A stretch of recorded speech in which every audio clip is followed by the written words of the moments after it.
5 misconceptions, aka bullshit, that I've come to learn about tubes that I'm going to share with you guys today that will blow your mind. Okay, no, it won't. But we're going to talk about from tube longevity to the truth about fingerprints on tube. Let's just separate reality from a lot of the bullshit that we read online. Oh, and if you stick to the end, I'm going to share with you a little story that happened to me that could have been quite dangerous.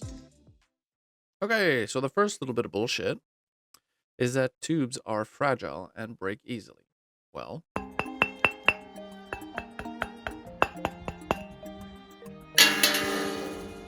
don't get me wrong. If you want to break one of these, you can break them if you want. Let's have a look what it takes to break them. Obviously, I could just smash it as hard as I can with a hammer, but that's not the point. So let's see from normal hits. There. Now, I'm not saying that you should be rough with your tubes. I'm just saying it takes a lot more than people think to break them. Now, what if you do drop one? Make sure you inspect it carefully before you put it back in your amplifier. Make sure there's no loose parts inside because that can happen. You just move the tube gently back and forth, and if there's something loose, do not plug it back into your amp. I'll share a story about that at the end of the video. So if you do drop one, my advice is inspect the tube. Look at it, gently rock it back and forth, make sure nothing is loose inside and there's no noise. And if you put it back into your device, turn your device on, don't leave. Stay there for a few minutes. Look at the tube, look at the device while it's warming up. Do you hear any weird noises? Is there anything visually going on that shouldn't be there? And use your nose. Does anything smell like it's overheating or burning? If anything's off at all three of your senses, turn the device off immediately. While I'm here to tell you that tubes are stronger than people think, the audio gods decided to throw me a curveball. Because while I was filming this 211 tube being put back in its socket, something broke. Have a look. Did you spot that? When I turned the tube to lock it into place, you can see that the glass breaks off the base because the glass does a quarter turn while the pin at the bottom doesn't move. So the base broke off. Now the tube might still be good, but the worry here is that the leads that were soldered onto the base might have broken off after the tube did its turn. There are videos out there where people have fixed this, but considering this tube runs over 1,000 volts, yeah, I'm just not going to bother fixing it, and I'm just going to use another one. Let's follow up with the second bit of bullshit. Fingerprints are going to ruin your tubes. Yeah, that's right. Putting your fingers all over the tubes. Oh no, the tubes are going to get hot and all the oils on your fingers are going to get stuck onto the glass and ruin the tube. Again, don't freak out here. Make sure your hands are relatively clean. I have 20 tubes in my system and I tube roll all the time. I don't wear a glove. It's been years. Never had an issue because of fingerprints on tubes. Bullshit item number 3. Tubes just don't last. Okay, these are not projector bulbs. I listen to my system on average 25 hours a week. And I'd say about 45 weeks a year. I do take breaks. And multiply that by 10 years, that's 11,250 hours of play.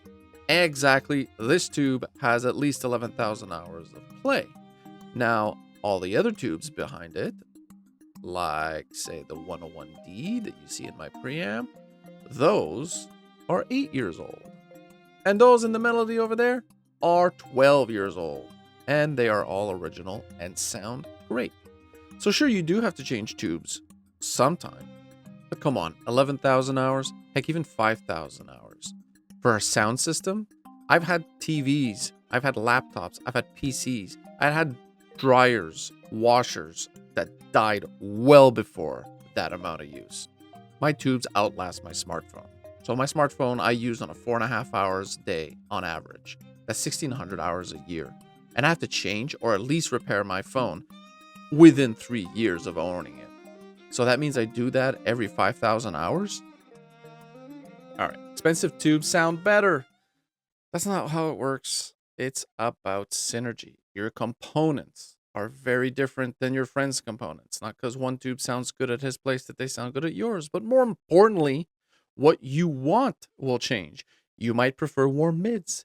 Well, take some old Mullards, put them in your system, and you'll get warm sound. But if someone prefers sparkling detail, well then take some PS Vane tubes, pop them in your system, and you will have a sparkly sound. But in my case, I love intensity and realism. So what do I put in my sound system? I put cryotone tubes in there, and I have an intense and realistic sound. See what I did there? My little bias for cryotone. Love those tubes. But the point is, everyone has their own preference. Number 5. Tubes are noisy. They can be, but generally, no, they're not. I have 20 tubes in my system, and I don't hear a single noise. You can get noise because of an improper bias adjustment, which can also come from an auto bias. You can have electrical noise in your circuit from the wall. You can have a faulty component in the chain.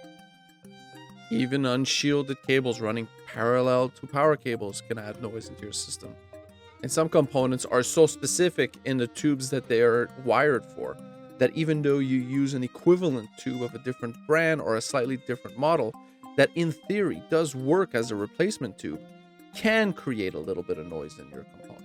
It sometimes can be very finicky. Heck, I've even experienced once where all of a sudden there was noise coming from my amplifier, and simply moving the tubes out of their sockets one by one Do I have to tell you? Do I really have to tell you? Unplug the amp first.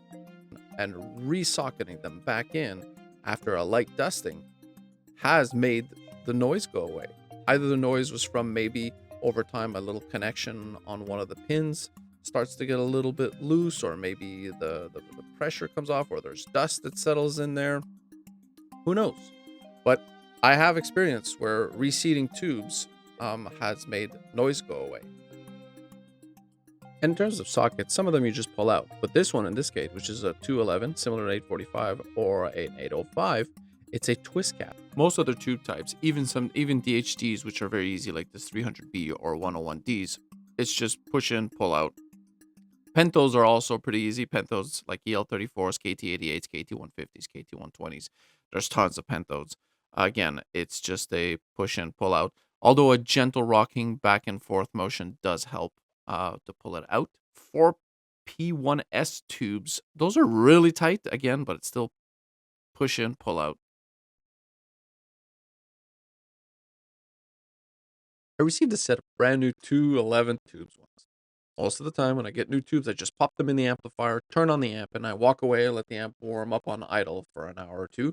Then I'll play music at low volume for a few hours each day to get them broken in. This new set of 211 had a surprise though.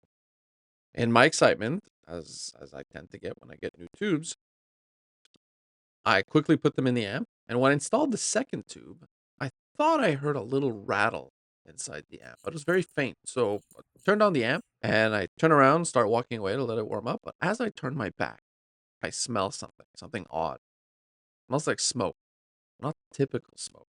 Okay, this is gonna sound strange, but it almost smelled fishy. Anyway, I quickly realize it's the amp, so as I look back at the amp, sure enough, the second tube had a small bit of smoke coming out from the bottom of the socket. I immediately turned off the amp. I unplugged it from the wall, sat down with my eyes bulging out of my head. As I took the tubes out, I heard that little metal rattle noise again. It was coming from the inside of one of the 211 tubes, the one that was smoking.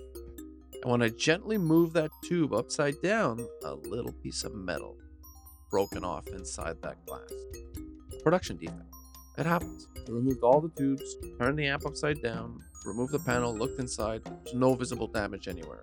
Wow, did I get lucky. I turned it off right away because it just happened to be standing right next to the amplifier. Now imagine if I was distracted and I had walked away. First my cave would have burned down, then my house, and that would have led to the biggest forest fire ever.